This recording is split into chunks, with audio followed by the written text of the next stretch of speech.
qué derechos que hasta hace nada, históricamente hablando, eran impensables, hoy en día son una realidad.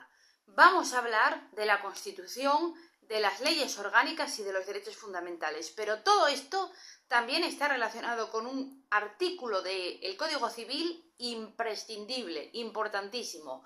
Una vez que entró en vigor la Constitución, se aprobaron una serie de derechos fundamentales, la tutela judicial efectiva, el derecho a la vida, el derecho al honor, la integridad física y moral, el derecho a la libertad. Sí, pero estos derechos son desarrollados conforme a leyes orgánicas, pero no nos olvidemos del Código Civil.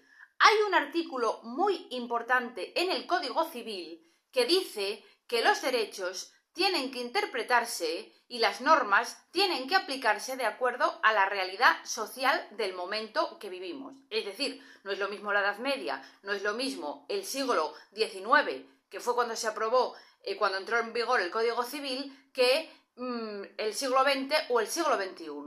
Hasta hace menos de 100 años las mujeres no teníamos ni voz ni voto. Los homosexuales y las lesbianas vivían en los márgenes de la sociedad.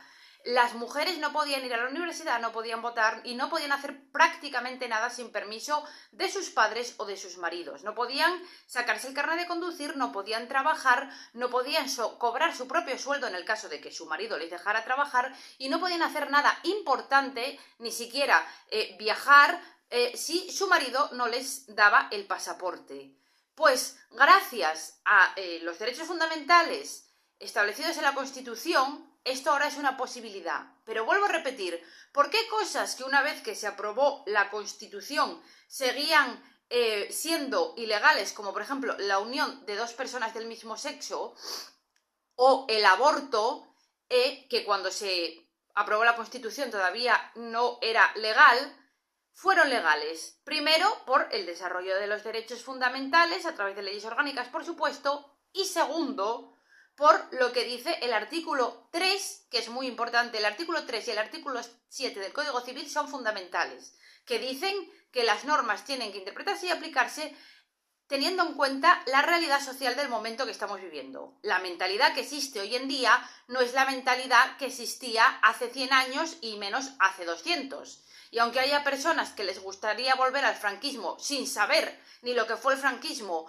ni lo que supuso, sobre todo para las mujeres y para la clase trabajadora, si no fuera por estos derechos fundamentales, la sociedad estaría infinitamente más precarizada, sin derechos, y las mujeres no tendríamos acceso prácticamente a nada.